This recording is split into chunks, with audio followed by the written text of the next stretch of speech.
considering that it was the first global Indian collaboration of sort, I felt like I actually needed to make something which connects both with their current audience and reflect my ideologies as well of putting India on a map.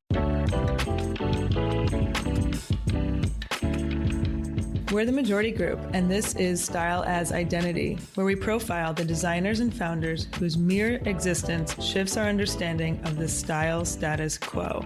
We're your hosts. I'm Lola Catero. And I'm Frankie Ikwuazom. And after years of settling for style that didn't represent us, we set out to find the brands that did. Join us each episode as we learn from brands that are an extension of their values, identity, and aesthetic. And because of them, we're seen and represented.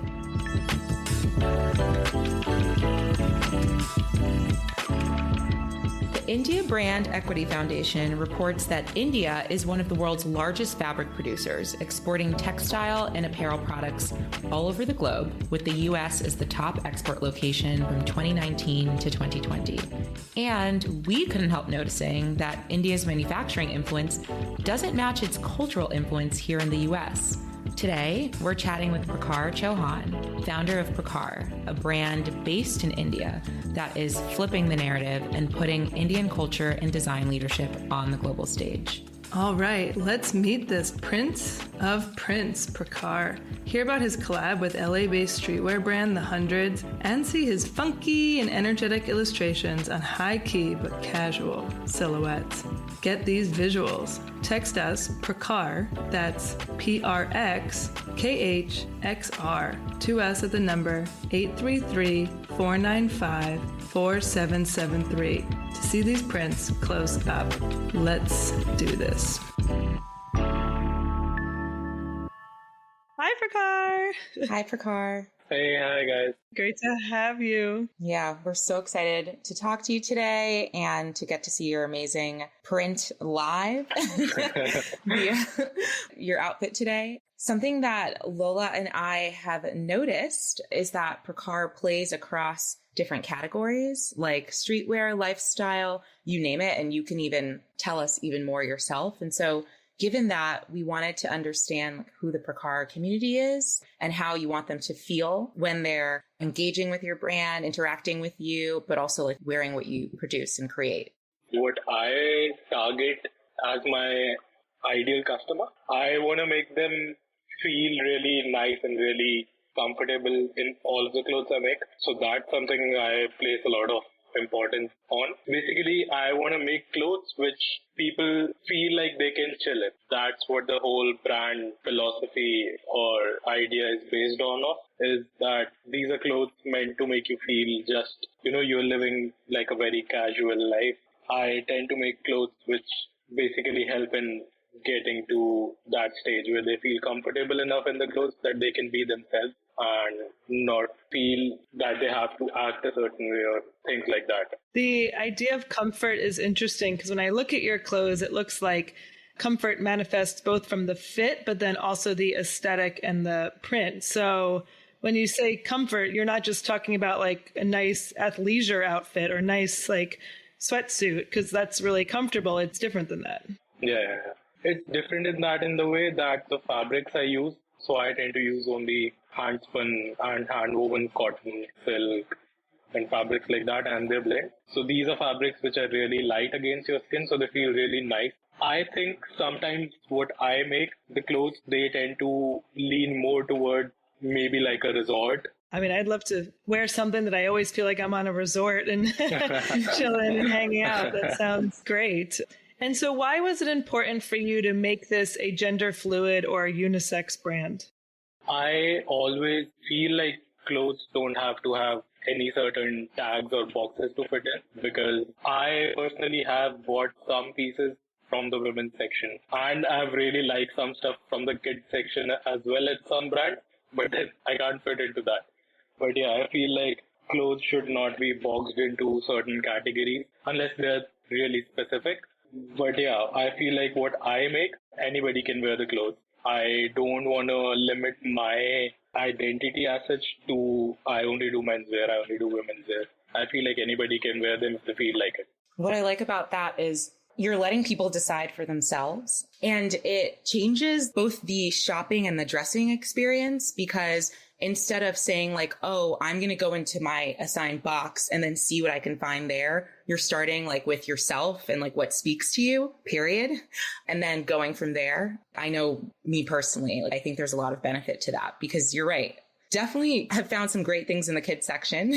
I definitely agree with you. Can't wear. But again, it's what speaks to me, right? Like, I'm like, oh, I can envision this with other things I have in my closet, or this is something that I feel good in, or I feel like my fun self in, or my business self in. But whatever it is, I think that's really important, both from a like identity perspective, but also from an expression perspective. Something that we also want to understand, given that you're not creating for a specific person in that way, is like, how do you then start your process of figuring out what you're going to make?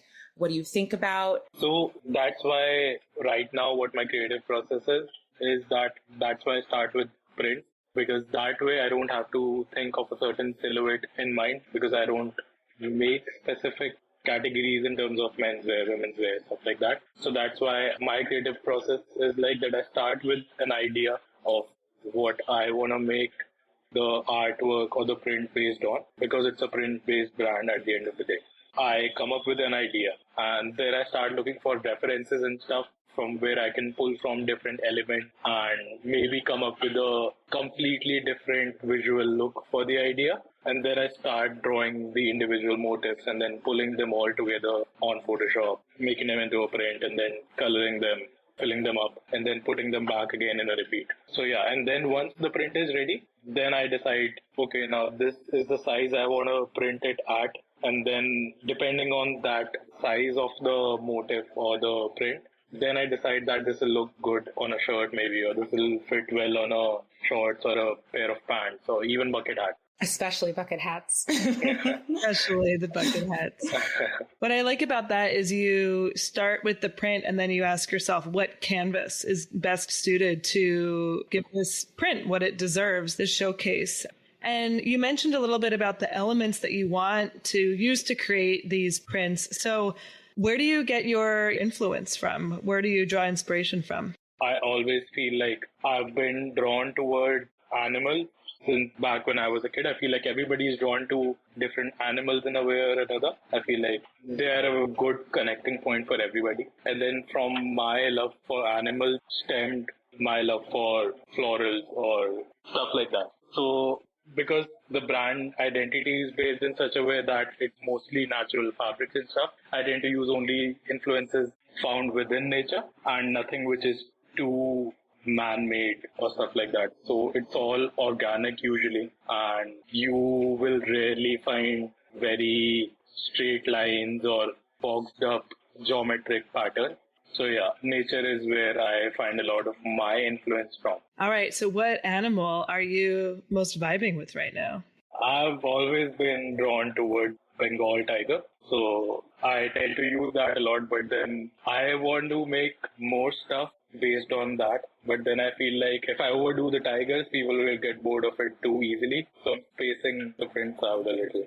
What's your connection with the tiger? Like, why the tiger? I remember this one incident when I went to the local zoo here back when I was a kid with my family for the first time. Like before then, I had never been to a zoo, and I think I was in second or third grade. And I remember seeing a tiger there walking by. I just liked how, for some reason, it looked very scary to me, but at the same time, I felt like it's such a majestic animal. Like, it's so huge, it's so beautiful. I guess that's where it stemmed from. And then now it's showing in my work as well. Can't argue with that. I mean, it's true. It's true. All those big cats are just into it, very into it. A lot of your pieces also important for you to thread aspects of your Indian culture into the prints. And so I'd love to talk a little bit more, like, what does that look like for you?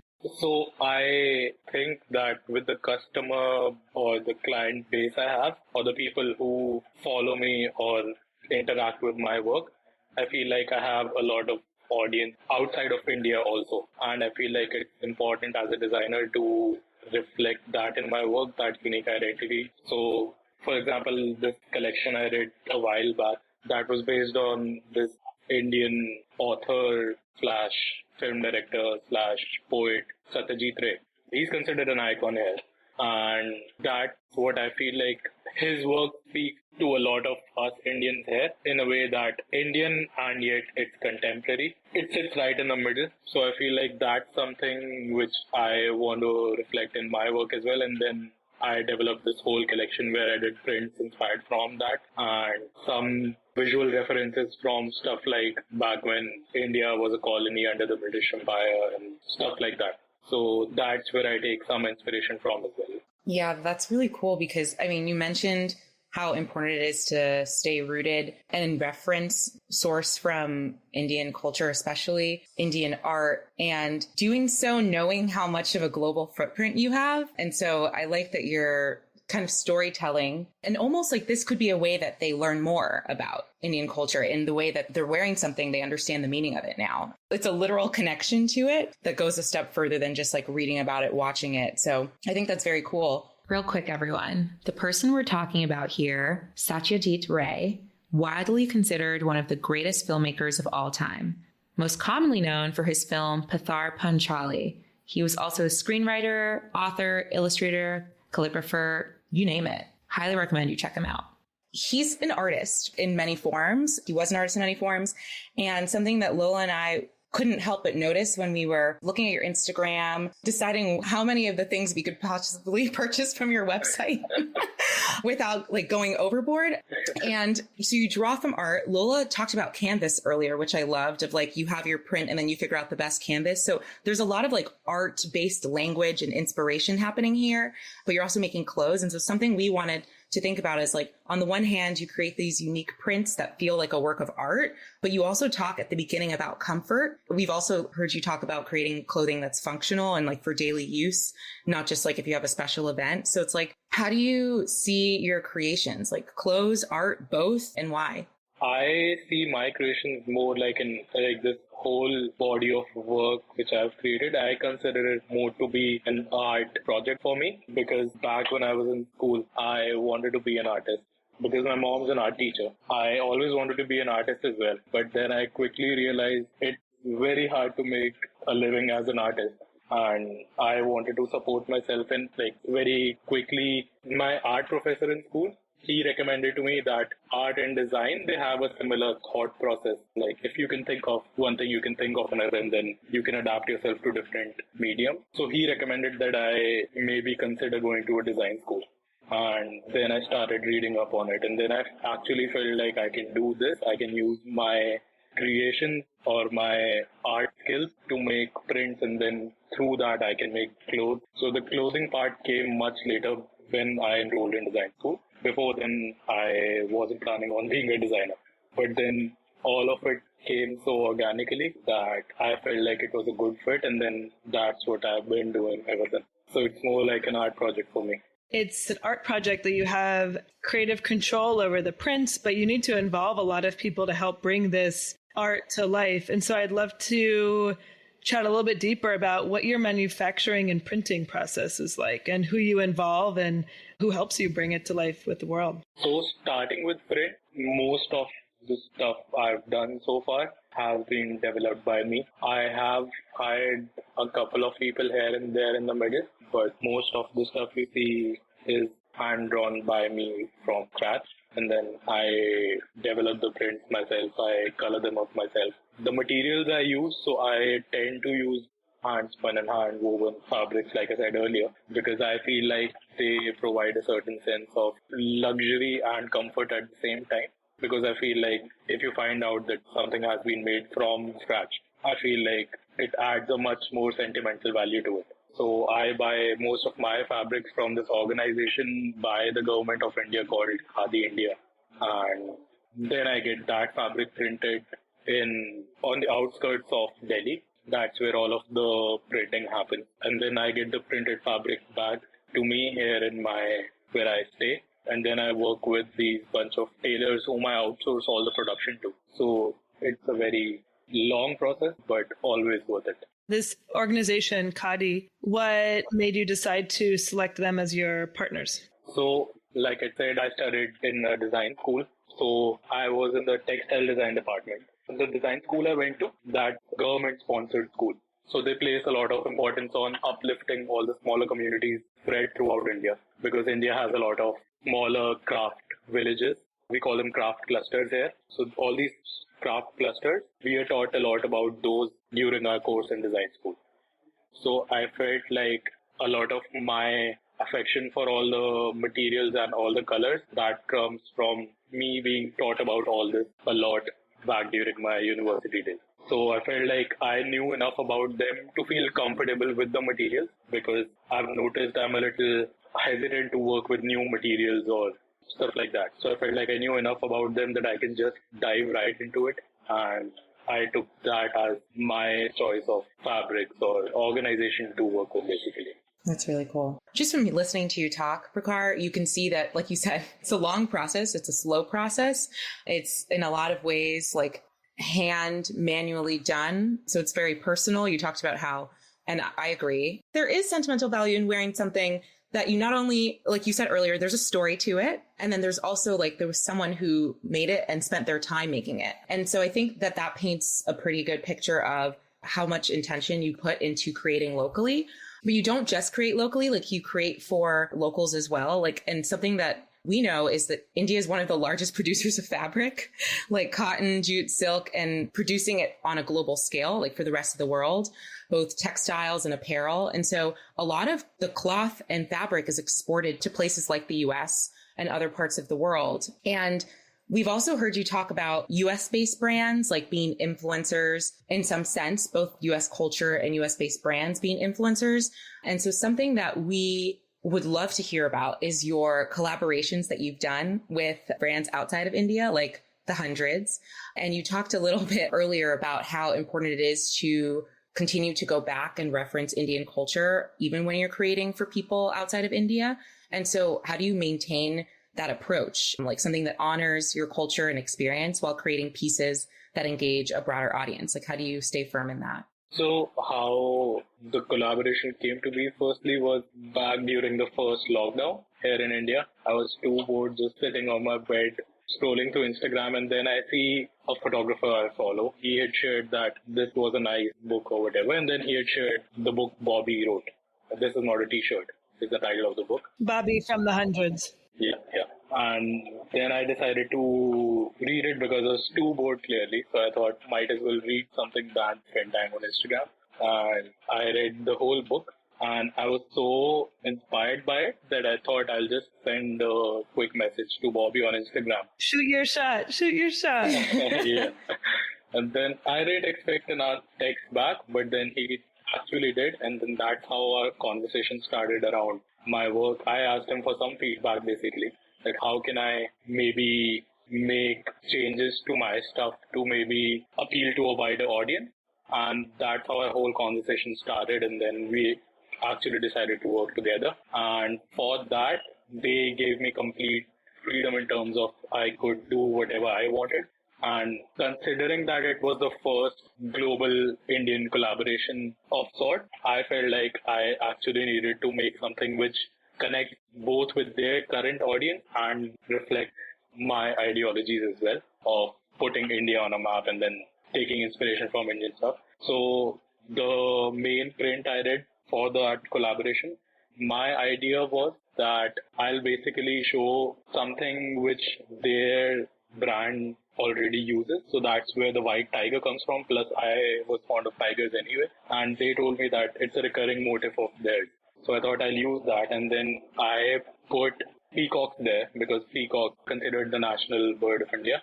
And I thought it will be a nice representation of a tiger, which is their sort of motif, and a peacock, which is sort of where I come from, and have them engaging with each other in a way that it looks like almost like an action scene, if that makes sense. But yeah, that's where the whole idea of this came from. I think it turned out nice. Yeah. Well, what that story tells me is like your brand really is flipping a narrative. I mean, we've heard Bobby speak and, you know, people are in his DMs all the time and wanting feedback on their brand, but he saw yours and was like, oh, like we need to do a collab. And I think that really comes through in how your approach to print is and how rooted it is in yourself and the stories you'd like to tell. Also, you talk about putting India on the map, and it's like India's already on the map. Like, it's literally producing so much of the fabric that we're all wearing. But as Lola was saying, like, what this story shows is that you're showing that it's not just about that fabric coming out of India and then selling it back to people in a different form. Like, both the fabric and the ideas and the apparel itself is something that everyone can consider buying and shopping. And I think that that's a really great difference. But Lola, I didn't mean to interrupt. I see you have a good question up your sleeve. Well, for everyone that's texted us and gotten the visual guide, that's great. You know what we're talking about. Or go to Prakhar's Instagram, because what I want to talk about next is your like lifestyle shots, the reels on your Instagram, the photos have such a distinct aesthetic, from the visuals to the music and kind of this whole universe of Prakhar, from the prints to the worlds you create to showcase these prints. How do you define this visual aesthetic that manifests into these assets? And is it informed at all by the prints? Again, I want to put all of my brand ideology into everything I'm connected with or I do. And I felt like putting out this visual language where it's mostly shot outdoors in natural sunlight and it's all very pleasing. That's something which I feel like complements what I do a lot. So that's a very conscious decision I chose to make, that no matter what I do, I'll put a focus on using these elements in all of my shoots so that they give you a nice warm feeling, like you don't feel heavy looking at them. And then it takes me quite some time to find the right people and the right collaborators for this. But I feel like it plays a huge part in me putting out all this into the world. I feel like it takes some time, but I feel like it's worth it. So it's a little slow for me to connect with the right people and collaborate with the right people for all my visuals and even my music. The music I use in my reels, some of that has been developed by my friends from scratch. So I have a few friends who are musicians too. So for the reels we did for the 100, all that music was made by my friends from scratch. I told them the vibe I wanted and then they sort of came up with all that. So it's nice putting in that effort, because at the end of it, when I see the visuals, I feel nice knowing that a lot of people were behind this project and putting all these visuals out there. Damn, that is very cool. We talked earlier about the manufacturing process and the printing process, but based on what you and Lola are saying, there's also like a production process as well that goes into how we process the brand, which is very cool. And it's a lot of unique elements that all then blend together to make something even more unique. And to us, like, we feel like you're looking at the video, music, like the visuals that you have to present some of these new pieces kind of does the same thing that your prints do. Like, it almost feels like we're escaping. Like, we want to keep looking at it and we see new things every time because it's so layered and textured, which is really cool. Like, Lola was describing this to me earlier and talking about how she actually used similar words that you did. Like, she used calm, like the calm after the rain. And so you used calm as well. But it really does put us in a bit of a mood and kind of sets the tone for making us feel like we're in a completely different place. So I keep going back to what you said about comfort when we first started talking, but it just goes to show, like, comfort has so many levels to it. It's not just about, like, the materials. I feel like brand visuals have a lot of importance, and for some reason, some people don't put as much emphasis as they should, because I really feel like sometimes I have felt like all the visuals I put for a specific product or a collection, I felt like without the visuals, probably half the people would be interested in that. But the visuals elevate to a level where I can reach to a wider audience. So I feel like it's a nice medium. One observation I had about that was when I was doing my research on different brands, I noticed that your brand is in a lot of roundups of brands to shop. And with my marketing hat on, I'm like, if I'm sourcing a list of brands that I think people would be interested in, I'm going to look at the visuals and say, like, does this accurately communicate the product and, like, make people want to learn more about it? And I look at yours and it just does it so well. It's so, like, inviting, and it transports me and makes me feel like it just embodies kind of some of the feelings that I would have when putting on the garment. And so I think it's great because it actually represents your brand and where you're coming from and is authentic to you. Like a business side of it, also, it's smart because it articulates the world that you are bringing them into. So just wanted to highlight that, I'm glad you like the visual. But yeah, trying to put out some good work, I guess. Yeah. It's working. It's working.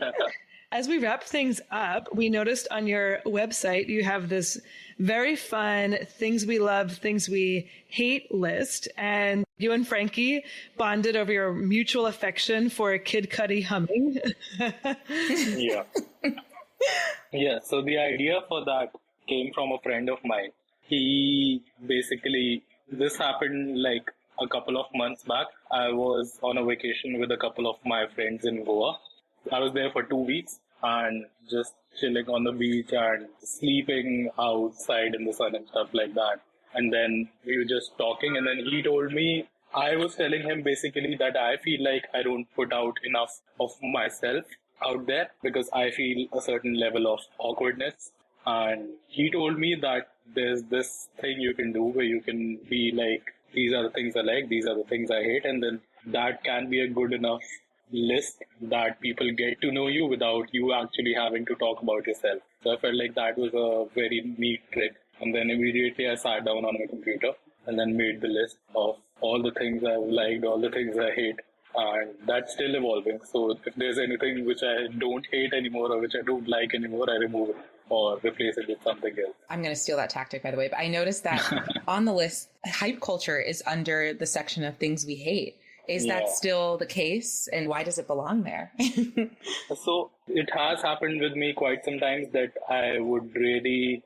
It's also a personal thing and also as a designer. So it's personal, why it's personal is because there are some times where I really like this new sneaker which launched, and then I go out to buy it, I can't buy it, and then it's reselling on the resale platform for 4 or 5 times the price, which I feel like affects the reachability of that product to actual customers a lot. And basically, I feel like a lot of people are sort of profiting off of the supply and demand of the actual product. Like they necessarily don't offer much in terms of the creation of the product, but then they'll assess the needs of it and sort of become middlemen. So that's something which I sort of don't agree with. And I feel like it does more harm than good. Like it certainly puts the product on an elevated platform that the product becomes almost like an aspiration to a lot of people. But I feel like it takes the actual product out of the people's hand who really want to maybe wear the sneakers, for example. And now it's gone to somebody who's trying to resell it for 4 or 5 times the price just to make some quick money. So that's something I sort of don't agree with. Spoken like a true artist, Give the people what they want and don't exploit them. Yeah. Well, thank you for sharing this. We'd love to know what's next. So right now, like I told you, I manufacture. Right now, all the clothes are made at a unit which I outsource the production to. So right now, I'm setting up my own production unit here in Delhi. So I'm tied up with all of that stuff. There's a lot of running around in terms of getting all the walls repainted, getting all of the things cleaned up, buying the machinery and stuff like that. Congrats. So I'm working on that right now. And there's a new collaboration I worked on recently that's about to release. So we are now in planning the shoot for the collaboration. So that's something I've been tasked with. So I'm excited for that. So that's what I'm sort of occupied with these days. Back of the house, front of the house, operations. That's wonderful. Well, can't wait to see it all come to life. It'll be nice. I'm excited. Prakhar, it's been so good talking with you today. As fans of the brand, we kind of came in with a few ideas of some of what you do. And then talking to you has just expanded that beyond belief. You are, as Lola just said, you're doing a lot, and how much you do doesn't create distance between what we actually end up wearing ourselves. You do a lot, but it's all very focused, right? And you said it takes time, but it creates these garments that we can all kind of be proud of and transport us, to different elements of ourselves. So thank you so much for the time. It is so good just hearing from you, hearing about your experiences, and we can't wait to see what's up next. Yes. Thank you. It was nice talking to you guys. It was nice. You too.